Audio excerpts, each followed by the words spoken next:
Ya, Assalamualaikum warahmatullahi wabarakatuh. Salam olahraga. Selamat sore pemirsa TVRI Sumatera Utara. Kita kembali bertemu dalam program Sumut Sport. Tentunya kita akan membahas mengenai dunia olahraga di Sumatera Utara. Kira-kira seperti apa perkembangan olahraga di Sumatera Utara dan kira-kira apa nih kegiatan terbaru yang akan diselenggarakan di Sumatera Utara. Untuk kali ini pemirsa TVRI Sumatera Utara yang akan menjadi topik pembahasan kita adalah mengenai kesiapan KONI dan Pemprov Cabor menuju Porprofsu 2022.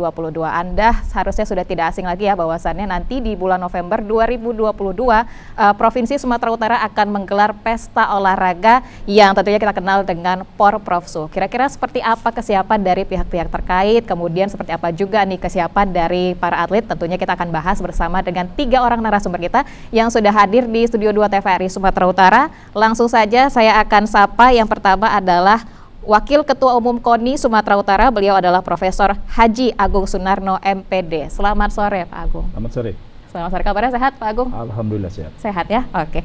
Yang kedua kita akan sapa yaitu adalah Ketua Umum KONI Kota Medan. Kalau tadi sudah ada dari Sumatera Utara, sekarang dari Kota Medan gitu ya. Beliau adalah Dr. Andus Edi Haji Sibarani MSI. Selamat sore Pak Edi. Selamat sore, salam olahraga. Salam olahraga. Oke.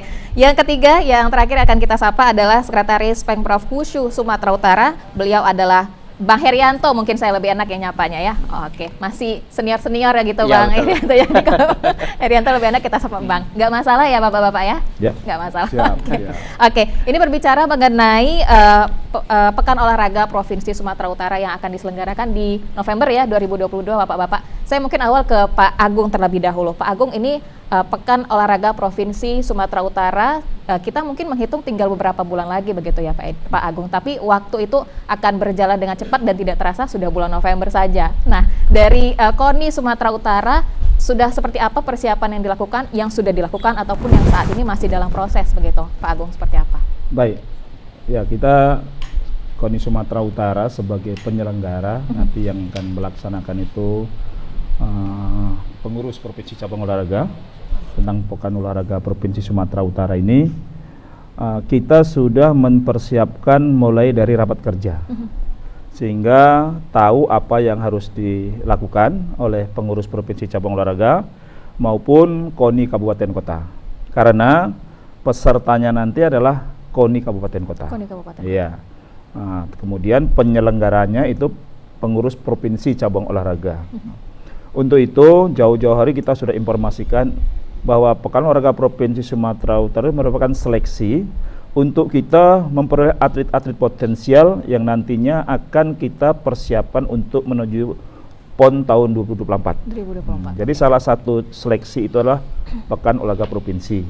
Ada juga seleksi namanya seleksi daerah. Dan ada lagi namanya kejuaraan daerah. Jadi ada 3, ada Kejurda, ada Selekda, dan ada Porprofsu. Ketiga ini nanti atlet-atletnya akan kita pelatdakan di tahun 2023. Oke. Nah, sehingga seberapa banyak nanti yang punya potensi-potensi tertentu akan kita pelatdakan sepanjang tahun 2023 dan sampai dengan tahun 2024. Karena kalau menurut jadwal biasanya PON itu akan dilaksanakan 9 September tahun tersebut. Mungkin tahun 2024 tanggal 9 September karena pada saat itu adalah Hari Olahraga Nasional. Hari Olahraga Nasional. Ya. Okay. Kita menghimbau kepada KONI Kabupaten Kota dan pengurus Provinsi Cabang Olahraga yang akan menyelenggarakan agar mempersiapkan atlet sebaik-baiknya.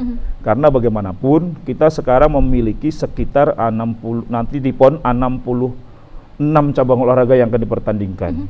Di Sumatera Utara PON nanti itu ada 34 dan di Aceh ada 32. Jadi konsentrasi walaupun nanti sini 34 dan di Aceh 32, tapi atletnya kan harus dipersiapkan semua. Hasil dari Porprofsu itulah nanti yang akan mewakili Sumatera Utara dalam Pekan Olahraga Nasional tahun 2024 insya Allah. Oke, itu nanti atlet yang kemudian bisa sukses begitu, artinya bisa mendapatkan medali dari Porprofsu, apakah langsung akan menjadi perwakilan dari Sumatera Utara untuk mengikuti PON 2024, Pak Agung? Ya, itu kita akan lakukan pemusatan latihan daerah, Pelatda. Di situ tetap akan kita lakukan promosi dan degradasi. Karena kalau saya katakan tadi bahwa kita mulai 1 Januari 2023 kita pelatdakan dan PON itu tanggal 9 September tahun 2024, berarti ada 1 tahun 9 bulan. Ya, walaupun secara wildcard kita semua bisa ikut, tapi kita juga tidak mau asal ikut. Tentu saja di situ atlet-atlet yang punya potensi, yang berpeluang dapat medali, itu yang kita prioritaskan. Nah, sehingga ada persaingan di antara atlet itu sendiri untuk mencari mana yang terbaik. Oke, baik. Kalau gitu kita sudah mendengar seperti apa kesiapan dari KONI Sumatera Utara. Persiapan sudah cukup matang, artinya memang ingin melakukan Porprofsu 2022 ini dengan sebaik-baiknya dan tentunya menyiapkan atlet juga dengan semaksimal mungkin agar nanti ke depannya mempersiapkan juga untuk PON 2024, begitu ya Pak Agung? Ya. Oke, saya ke Pak Edi kalau begitu. Ini dari KONI Medan ya, Ketua Umum KONI Kota Medan. Kalau dari Pak Edi sendiri, dengar kabarnya ini sangat optimis begitu ya untuk Kota Medan bisa menjadi juara umum lagi. Tapi kita perlu tahu juga kalau dari KONI Kota Medan persiapannya sudah sematang apa nih Pak Edi? Ya, terima kasih. Jadi seperti apa disampaikan oleh Prof tadi, jauh-jauh hari sebenarnya Porprofsu ini telah dibahas, dipersiapkan. Ya. Mulai dari rapat anggota, bahkan di musyawarah provinsi juga sudah mulai dipersiapkan. Sejak itu KONI Kota Medan sudah melakukan persiapan. Ya. Jadi KONI Kota Medan sudah melakukan persiapan. Ada beberapa hal yang kami lakukan. Pertama, kami diskusi kepada, jadi 17 cabang olahraga yang akan bertandingkan nanti. Kami diskusi pengurus kota cabang olahraga, apa yang akan dilakukan. Kemudian kita sudah mulai merekrut atlet. Kemudian atlet-atlet yang kita rekrut sesuai dengan tahapan seleksi masing-masing cabang olahraga itu kita tes fisik dan kesehatannya. Dari situ langsung mereka kita bina. Jadi mereka sudah melakukan latihan di tempat latihan masing-masing, di mana pengurus kota cabang olahraga itu cukup bergiat melakukannya. Kita selaku KONI Kota Medan melakukan monitoring atau pengawasan terhadap latihan-latihan yang dilakukan. Demikian juga untuk pelatih. Jadi pelatih cabur-cabur ini juga kita lakukan semacam penyegaran dan penataran. Sehingga sinkronlah sudah program yang mereka susun itu, dilihat keberadaan atlet, apa yang terjadi pada saat tes fisik dan tes kesehatan, itu kita jadikan evaluasi. Jadi saat ini posisi persiapan atlet-atlet Kota Medan dalam rangka mengikuti Porprofsu tersebut sudah sesuai dengan tahapan yang ada. Dan berapa banyak atlet Pak yang akan ikut di Porprofsu tahun ini? Memang tahapan saat ini itu adalah tahapan pendaftaran tahap pertama. Ya. Tahap pertama kami mendaftarkan kemarin atlet saja sekitar 286 orang. Untuk 17 cabang olahraga? 286 orang. Ini bisa bertambah, bisa berkurang. Di pendaftaran kedua barangkali nanti. Tapi paling tidak semua 17 cabang olahraga itu kita isi. Medan ikut semua di harus ada setiap perwakilan di cabornya. Oke, baik. Nah, ini yang kemudian membuat Medan sangat optimis begitu ya Pak Edi. Saya ke Bang Herianto kalau begitu. Ini dari Sekretaris Pengprov Wushu Sumatera Utara. Kita kalau mendengar kabar terakhir ini Wushu kan prestasinya sangat luar biasa begitu ya Bang Herianto ya. Apalagi kemarin dari SEA Games sempat meraih medali emas. Perwakilan kita dari Karo begitu ya. Betul. Nah, kalau untuk Wushu nanti di Porprofsu 2022, apakah yang sempat ikut di SEA Games kemarin akan ikut bertanding juga di Porprofsu tahun ini? Kalau untuk peserta kita kembalikan kepada KONI masing-masing, karena itu adalah hak sepenuhnya dari KONI masing-masing daerah. Kalau memang mereka menginginkan bahwa juara SEA Games masih bertanding, ya diperbolehkan saja, kan tidak ada larangan di Porprofsu untuk membela kabupaten kota masing-masing. Tapi kalau begitu kesiapan dari atlet Wushu untuk di dari Pengprov Wushu ya seperti itu, seperti apa kesiapannya? Jadi kalau kami di Wushu pada bulan Maret kemarin kami sudah melakukan kegiatan, lalu direncanakan nanti akan ada kegiatan lagi kedua sebelum Porprofsu. Jadi mungkin dari sana kita akan bisa melihat semua Pengcap sudah mempersiapkan diri untuk mengikuti di Porprofsu ini. Dan dalam waktu dekat kita juga akan mengadakan rapat dengan semua perwakilan Pengcap untuk menentukan apa perbedaannya dengan kejurda yang biasa dilakukan oleh Pengprov Wushu Sumatera Utara. Karena Wushu adalah pertama kali ikut ke Porprofsu kali ini. Pertama kalinya. Target ada berapa kira-kira atlet yang akan ikut? Kalau di kejurda kami biasanya ada sekitar 150-an atlet. 150-an atlet. Baik. Luar biasa ya, makanya kenapa Wushu Sumatera Utara sangat berprestasi begitu ya Bang Herianto. Kalau dibilang sama provinsi lain, bibit di Sumatera Utara nggak akan kekurangan katanya. Dan Katanya, mudah-mudahan kita tetap berusaha melakukan event, makanya tetap menjaring bibit-bibit baru. Oke, ini kita perlu cari tahu juga sebenarnya apa rahasianya mungkin nanti ya Bang Arianto bisa sampai terus berprestasi dari Sumatera Utara. Oke, saya ke Prof. Agung kalau begitu ya. Ini kan tadi disampaikan bahwasannya 17 cabur yang ikut di Porprofsu yang akan bertanding. Nah, sebenarnya kan cabang olahraga di Sumatera Utara ada sangat banyak begitu ya Prof. Iya. Agung ya. Tapi kenapa kemudian hanya 17 nih yang berhasil untuk ikut bertanding? Ya, kita punya ketentuan-ketentuan. Memberi pembelajaran maupun memberi motivasi kepada Pengprov untuk bisa mengembangkan cabang-cabang olahraga di kabupaten kota. Kan begitu. Jadi kita membuat satu ketentuan bahwa cabang olahraga yang bisa mengikuti olahraga nasional itu 50+1 di kabupaten kota. Makanya jumlahnya 17 orang. 17 cabang 17 olahraga. cabang olahraga. Nah, kita kepingin sebanyak-banyaknya bisa ikut itu, asalkan cabang olahraga itu bisa mengembangkan di daerah, kan begitu. Jadi ini memberikan satu motivasi sebenarnya. Siapa cabang olahraga yang bisa ikut Porprov, kembangkanlah cabang olahraga itu di daerah, kan gitu. Jangan tiba-tiba cuma satu cabang olahraganya, satu juga di Pengcapnya cuma di Medan saja.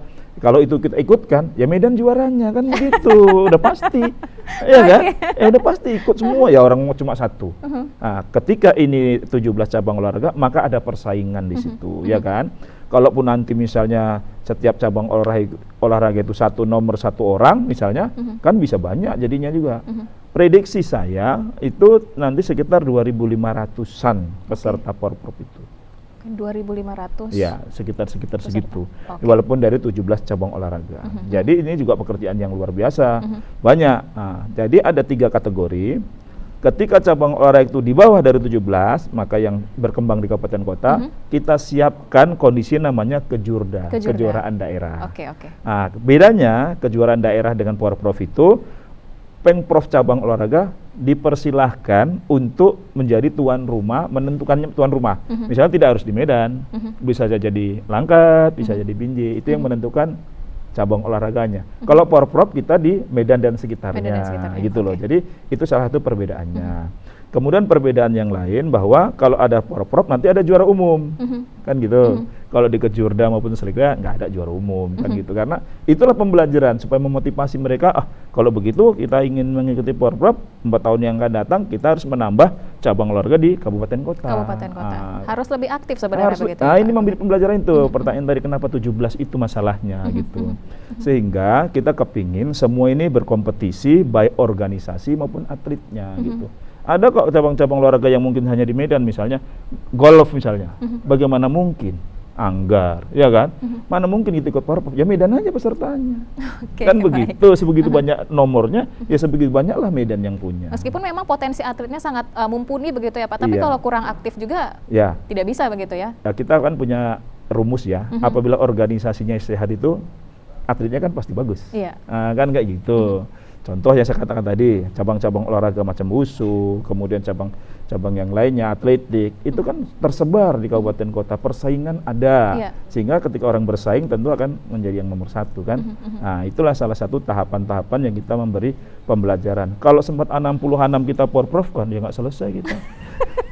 Berapa hari dibutuhkan? Berapa hari, modalinya bagaimana, pesertanya nanti muncul tidak adil dan lain sebagainya. Jauh-jauh hari kita sudah siapkan bagaimana formulanya. Apakah ini baik? Tentu tidaklah pula sempurna, tetapi paling tidak inilah mewakili yang kita lakukan untuk bisa memotivasi dan mendapat atlet yang terbaik. Oke, kalau untuk pelaksanaan Porprov sebelumnya, kalau saya tidak salah ini 2019 ya, Pak 2019, Agung ya? Dan di saat itu cabur yang dipertandingkan hanya 14 cabur. Nah, sekarang berarti ada 3 yang ikut berpartisipasi. Apa saja itu 3, Pak? Yang 3 yang baru ini Wushu termasuk salah langsung satunya. Tunjuk tangan ya? Ya, karena memang waktu itu juga itu pembelajaran bagi Wushu. Memang pada tahun 2019 belum cukup daripada 17 itu ya kan. Sehingga kita memberi motivasi ternyata bisa. Asalkan kita serius untuk itu kan. Macam saya katakan tadi, kalau kita ini nanti bersaing di kabupaten kota, tentu akan memunculkan persaingan yang sehat, memberikan prestasi kepada Sumatera Utara gitu loh kira-kira. Oke, salah satunya tadi dari 3 yang baru itu Wushu, ada 2 lagi Pak Pak Agung? Saya mau rekap dulu. Petang, cabang olahraga dan Muay Thai. Muay Thai. Muay Thai itu dari Thailand lah kan, tapi itu pun berkembang karena kemarin juga memperoleh medali juga di PON. Nah, ini kan menjadi motivasi ya kan. Nah, kalau petang karena memang tidak dipertandingkan itu Pak Edi Sibarani kemarin, sehingga tapi ini pun ketika ke Jurnas sebelum PON medali emasnya ada juga.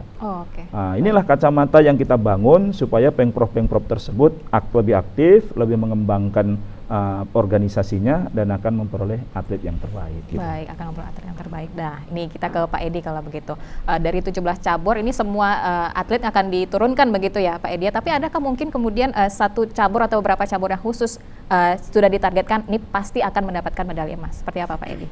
Ya, terima kasih Mbak. Jadi memang seperti sampaikan Pak Prof tadi bahwa KONI Kabupaten Kota ini peserta gitu ya.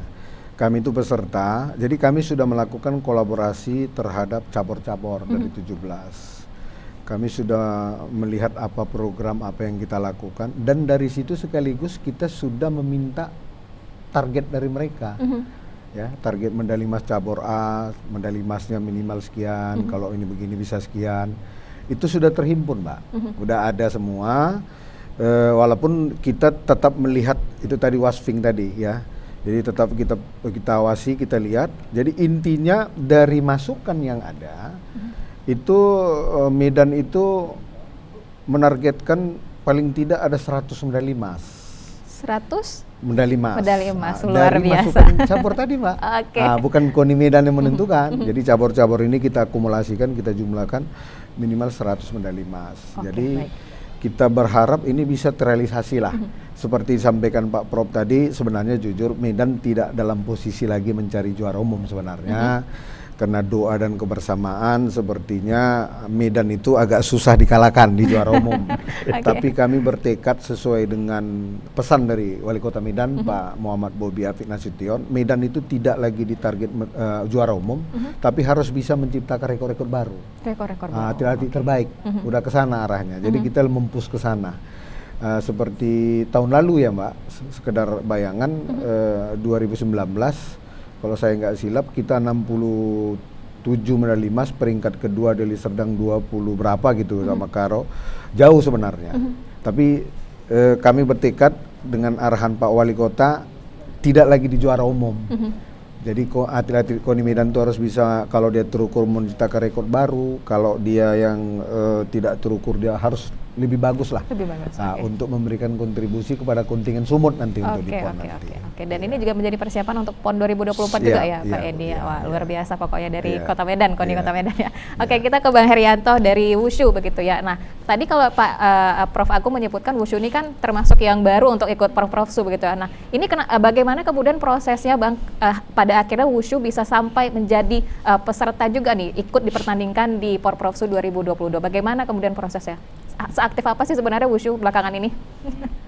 Jadi kami dari Pengprov pada periode yang lalu, pengurus Pengprov yang lalu, memang ditargetkan oleh Ketua Umum yang masih Ketua Umum sekarang, Pak Darsen, bahwa kita harus menambahkan jumlah pengcap. Mengapa? Karena Wushu yang olahraga prestasi, olahraga unggulan katanya, kenapa masih tidak sanggup masuk ke Porprofsu.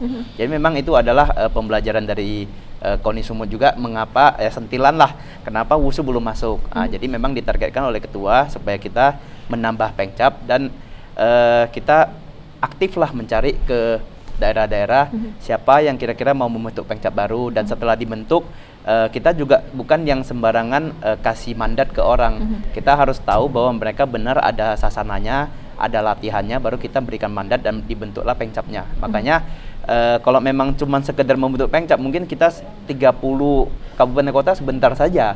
Tapi kalau memang yang benar-benar pengcap yang aktif, yang ada latihannya, ada tempat latihannya, itu mungkin kita sendiri anggota Pengprov yang melihat langsung ke daerah, meninjau langsung. Kalau memang benar, baru kita berikan mandat dan bentuklah pengcap.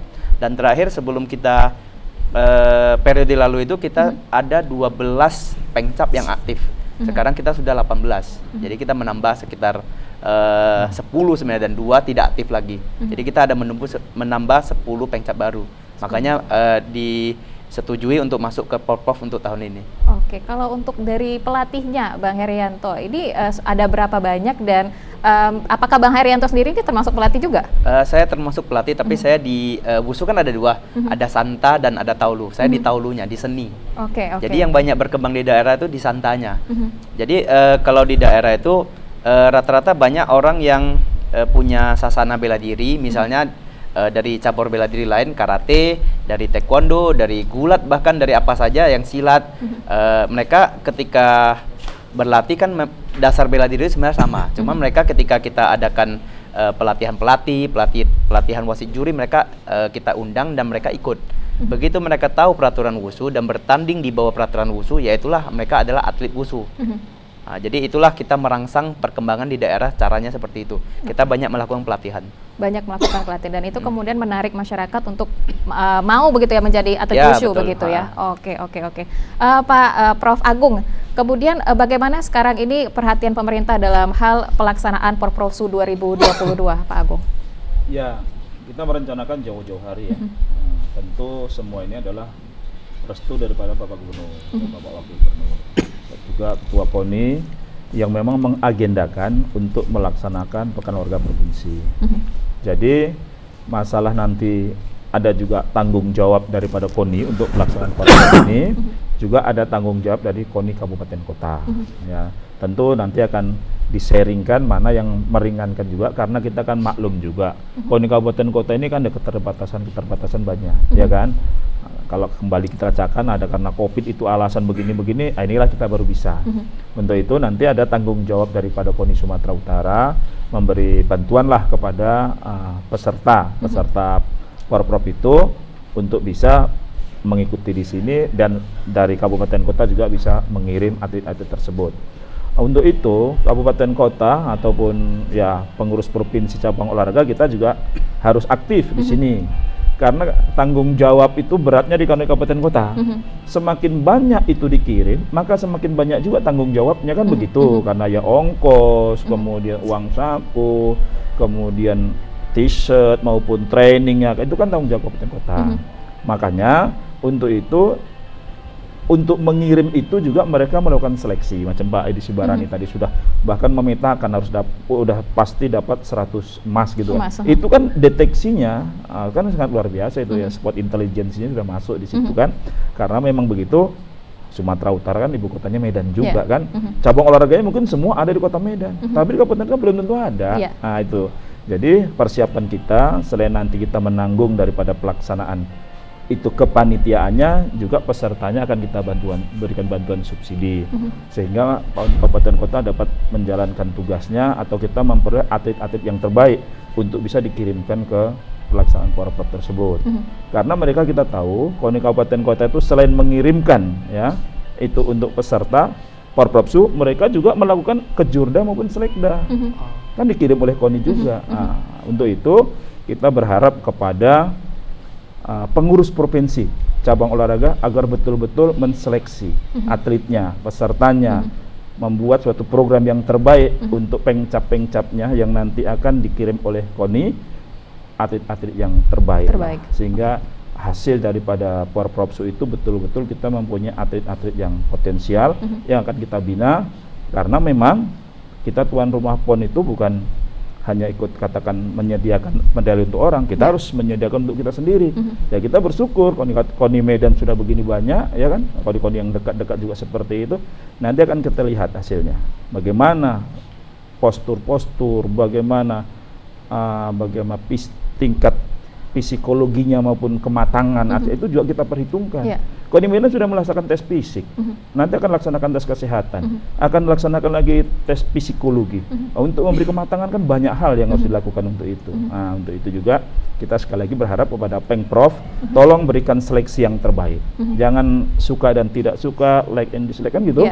Atlet yang betul potensial itu harus dimunculkan, karena merupakan kebanggaan Sumatera Utara nanti ketika pelaksanaan PON. Gitu. Oke, baik. Nah Pak Edi, kalau dari KONI Kota Medan, kemarin kita sempat terdampak dari COVID-19, walaupun sekarang masih, tapi kondisinya sekarang sudah jauh lebih baik. Nah, apakah kemudian ini mempengaruhi dari performa latihan dari para atlet Kota Medan, Pak Edi? Jadi kalau disampaikan apakah berpengaruh, pasti Mbak, pasti ada pengaruh. Walaupun jujur saja tanda kutip kami dulu kemarin di Medan sembunyi-sembunyi tetap melakukan event. Sembunyi-sembunyi kami Pak Arianto. Ini udah nggak sembunyi lagi loh nih Pak Edi. Sekarang udah terbuka. Okay. Jadi artinya pengaruh pasti ada Pak, pasti ada. Tapi kita berharap ini segera pulih lah.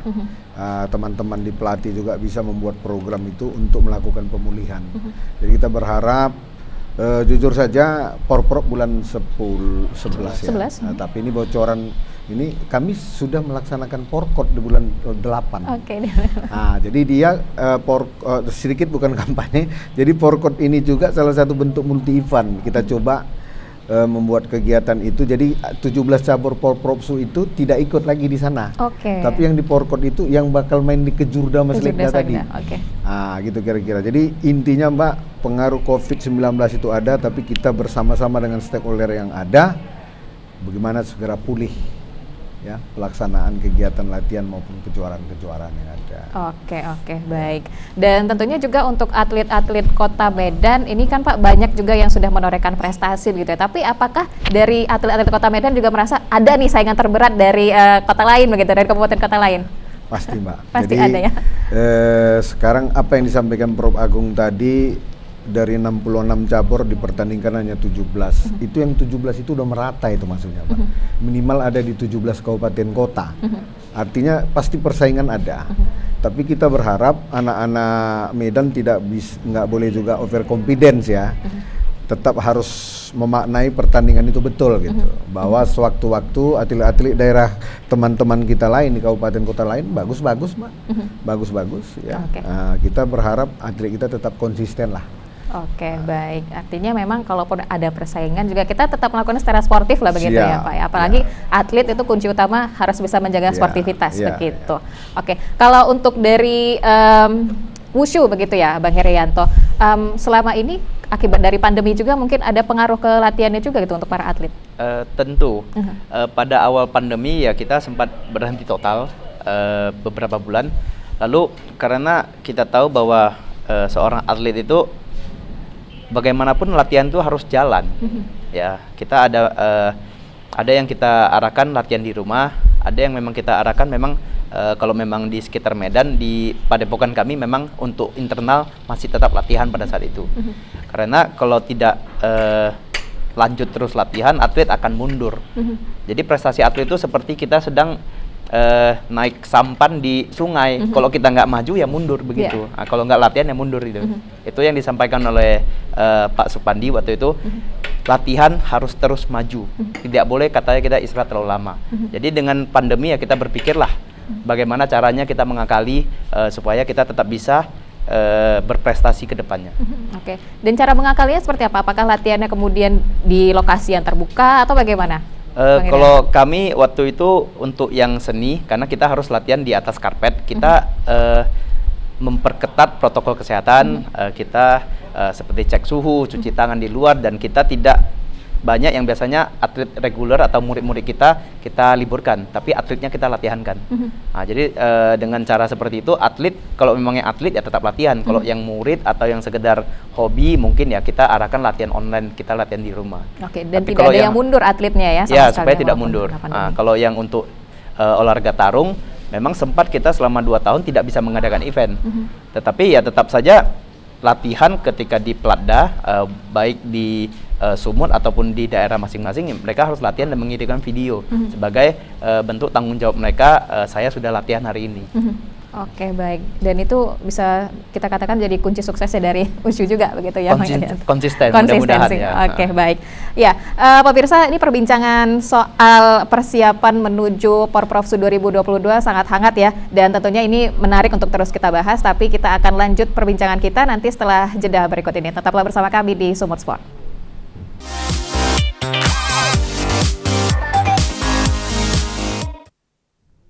Ya, pemirsa, kita masih di Sumut Sport dan kita masih membahas kesiapan KONI dan Pengprov Cabor menuju Porprovsu 2022. Ingat ya, di November 2022 akan diselenggarakan Porprovsu. Pak Agung, ini nanti lokasi pelaksanaan Porprovsu ada di mana saja, Pak Agung? Ya, kita sudah memetakan, memberi kepercayaan kepada pengurus Provinsi Cabang Olahraga untuk menentukan di mana tempat pelaksanaan itu. Itu kita serahkan kepada pengurus provinsi. Oke, Ya. pengurus provinsi. Mungkin juga kalau di Wusu ya mungkin di Jalan Wusu ya, atau di mana, atau di ada jalan, atau di Gol Veteran, itu kita serahkan kepada mereka dengan sesuatu yang memang betul-betul standar ya. Itu baik itu kalau Wusu standar kesehatan juga perlu karena olahraga tarung kan begitu. Kemudian apa namanya lokasinya, kemudian apa namanya ring, apa yang namanya ini panggungnya juga harus sesuai dengan aturan. Itu kita semua serahkan kepada pengurus provinsi, karena mereka lebih tahu detailnya. Juga kepanitiaannya semua kita apa namanya kan kita mintakan istilahnya dari panitia itu kita minta technical delegate, orang yang paling dipercaya dari situ, yang dalam tanda kutip mengesahkan sah tidaknya daripada sarana dan prasarana pelaksanaan. Kemudian kita percayakan juga kepada mereka menentukan wasit-wasitnya, ya kan? Ada dari Medan, ada dari mungkin itu tadi dari 17 cabang olahraga ada terwakili, kan gitu. Itu kan salah satu mendidik juga untuk bisa menciptakan wasit ataupun pelatih-pelatih yang bagus nanti, sumber daya manusianya dari situ. Jadi untuk sarana dan prasarana kita serahkan kepada pengurus cabang olahraga. Kita memberikan subsidi untuk itu, baik itu wasit, kalaupun sarana yang ada mungkin ada tambahan-tambahan tertentu dari KONI.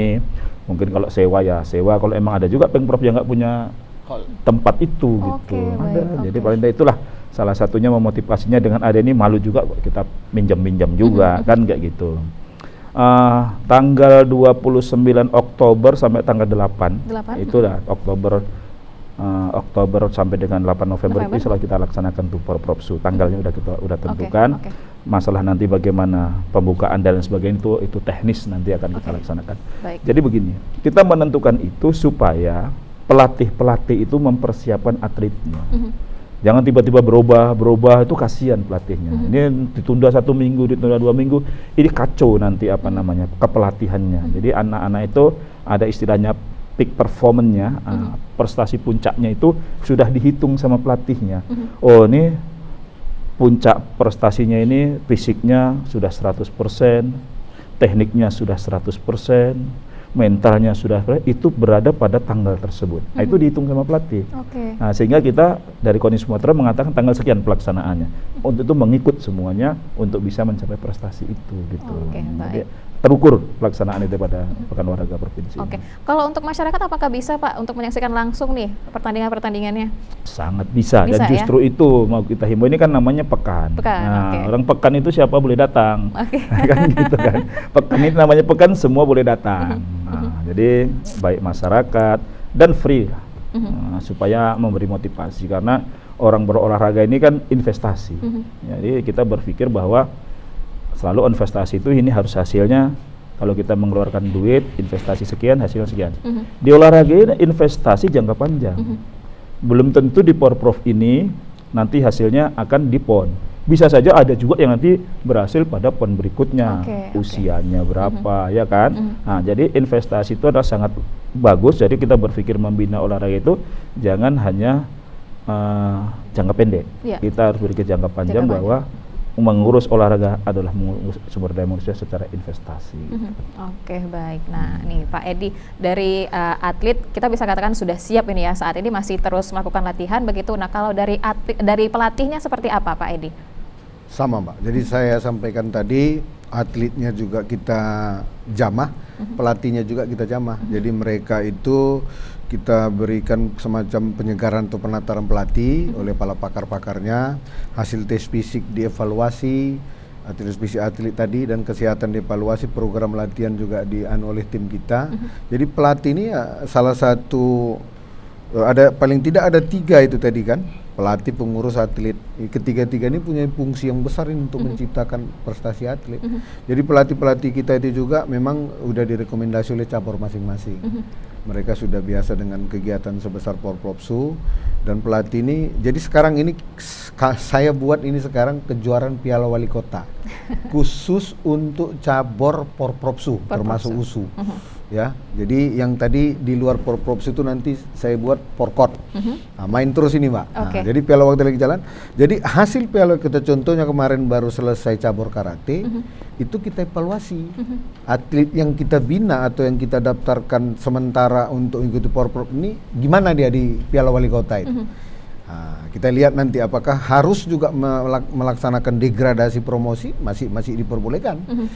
Pendaftaran masih diperbolehkan seperti itu. Jadi kita buat tanda kutip atlet dan pelatih itu tidak nyaman dalam arti positif. Dia tidak boleh duduk tenang karena pesaingnya banyak.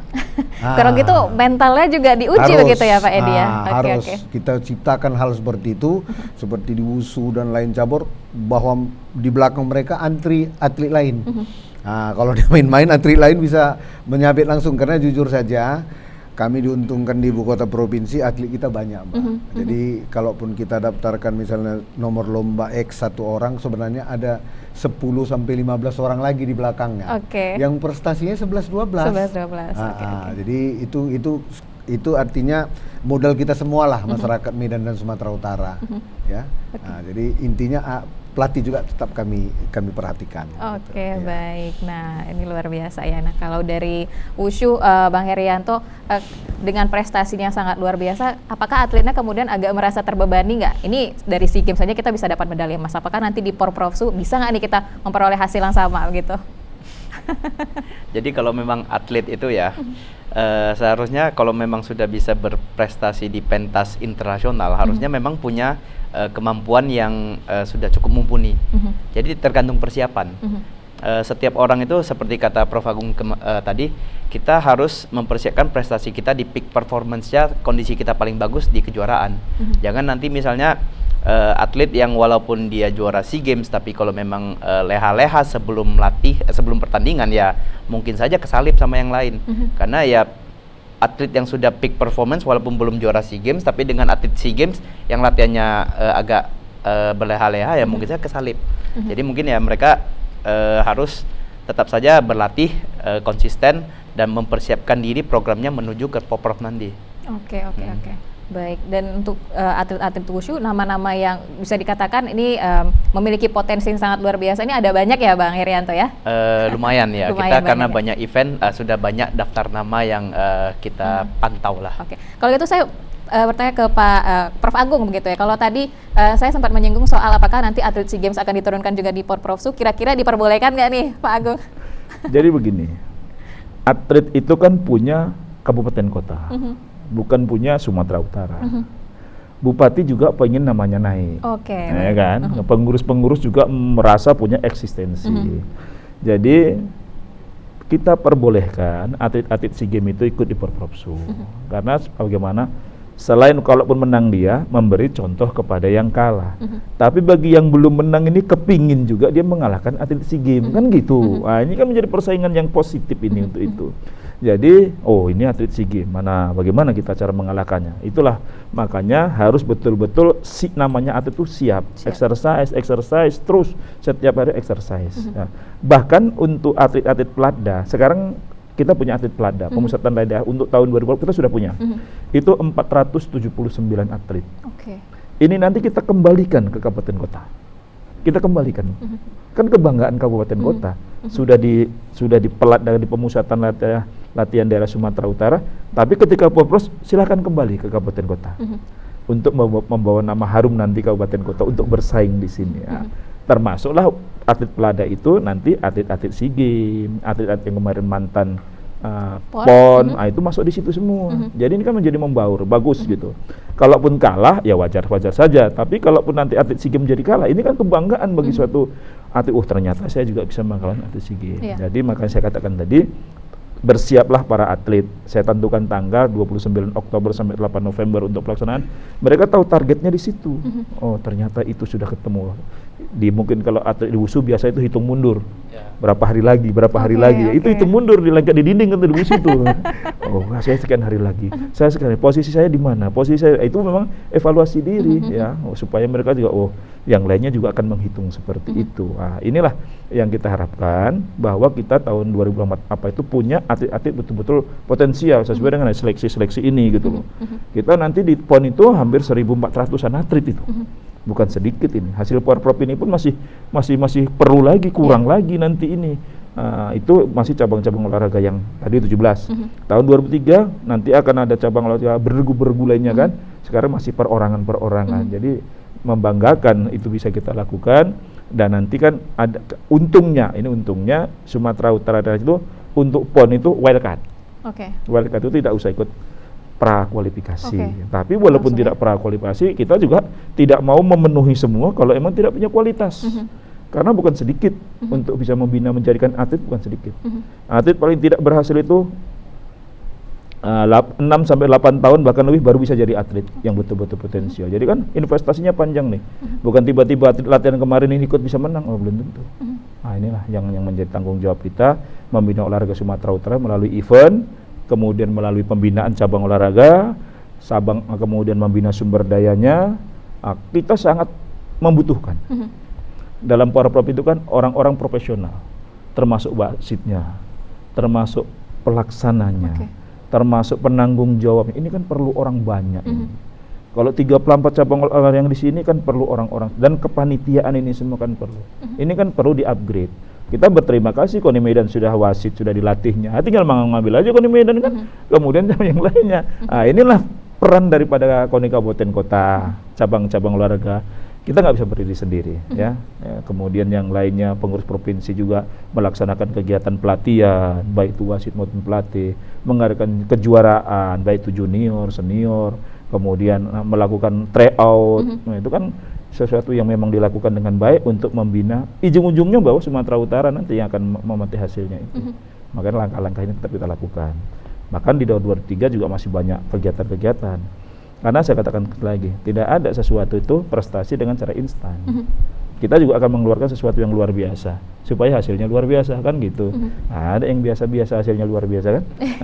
Ini kita himbau atlet seperti itu. Ini kondisi yang harus dilaksanakan. Baik. Nah, Pak Edi, ini kalau kita berbicara mengenai PON 2024 nanti ya begitu. Nah, persaingan antar atlet sendiri yang ada di Kota Medan begitu dari masing-masing cabang olahraga begitu. Seperti apa Pak yang nantinya bisa nih akan masuk langsung dipertandingkan ke PON 2024? Jadi kami sampaikan sedikit data. Jadi biasanya 60-70% atlet Sumut itu anak Medan. Itu dulu. 60-70%. Sinkron juga dengan medali yang persembahkannya. 60-70%. Jadi dengan 60-70% paling tidak kami harus mempertahankan itu, dan kalau boleh mempertingginya lagi, ya kan. Jadi persaingan di Medan itu ketat, Pak. Jadi bahkan ada beberapa cabur di Porprov, saya kembali ke Porprov lagi misalnya. Itu kita menentukannya apakah atlet SEA Games ini atau atlet PON ini atau atlet yang baik lainnya gitu. Lapisannya cukup rame dia. Baik. Makanya tadi walaupun atlet SEA Games intinya atlet terbaik di daerah itu gitulah ya. Atlet terbaik, atlet apapun itu. Di Medan itu ada cabur itu nggak usah masukkan atlet SEA Games. Prediksi mereka atlet yang ini pun emasnya ini gitu kira-kira. Nggak usah yang SEA Games ini. Yang ini pun ini biar nanti ada kesempatan lagi dia bisa tumbuh. Jadi persaingan itu cukup ketat, Pak. Jadi cukup ketat, apalagi yang perlu kita sampaikan, Mbak tadi sampaikan kurang lebih 2 tahun kita puasa COVID. Begitu ada event, begitu ada kegiatan ini kayaknya orang sakit baru sembuh nih, makannya semangatnya tinggi kali. Ya? Tinggi sekali. Jadi kita berharaplah apapun ceritanya anak-anak ini tetaplah melakukan sportivitas yang Mbak bilang. Seperti saya katakan tadi, ada kemungkinan pendaftaran pertama yang kami lakukan itu ada nanti beberapa yang berubah itu akibat persaingan tadi. Ada yang naik, ada yang turun. Ini dilihat mana yang terbaik dari yang terbaik gitu ya Pak Edi ya? Begitu Pak. Nah, jadi mereka nanti belaga nanti masing-masing cabur buat kriteria lah. Apa degradasinya gimana, promosinya gimana. Prinsipnya KONI itu akan berkooperasi kepada cabur. Tapi yang pasti seperti apa saya katakan tadi, 1.400 kurang lebih Prof bilang tadi atlet Sumut untuk PON dari Sumut. Kalau Medan itu siap aja lah gitu. Kalau memang atlet kami itu dipercayakan, kami siap. Karena mudah-mudahan semua cabang olahraga yang dipertandingkan itu ada di Medan, Pak. Ada di Medan. Ada di Medan. Baik. Bahkan paling sedihnya ada di Medan, nggak ada tempat lain. Itulah tadi. Itu paling sedih. Makanya saya lari sedikit. Kenapa 17 cabur aja? Ya memang aturan menentukan. Tapi kalau ditanya Medan, kami sedih itu. Kami sekarang ada 51 cabur yang aktif ya. 51 cabur di pertandingan 17. Berarti ada 34 cabur kami itu nggak main di Porprov, walaupun di Kejurda Selekda main. Tapi apapun cerita sebenarnya Porprov ini bergengsi kena 4 tahun sekali. Betul. Kejurda ini setiap tahun ada, Mbak. Nah, itu salah satu mungkin bedanya lagi Porprov dengan Kejurda, ini ditunggu-tunggu lah ini. Ada nggak mungkin Pak Edi yang disampaikan oleh cabur yang tidak berhasil ikut di Porprovsu gitu, yang akhirnya ikut Kejurda dan Selekda, ada mungkin rasa sedih gitu tidak bisa bergabung di Porprovsu? Sedih betul, Pak. Jadi sedih betul seperti Prof bilang tadi, sebenarnya kita menghimbau lah kepada teman-teman Pemprov lah ya. Artinya kita mau data 19 kemarin maunya ke 22 ini ada peningkatan Pemprov ini. 22 nanti kalau nggak ada halangan 4 tahun lagi ada peningkatan. Jadi kalau boleh ya memang Semua.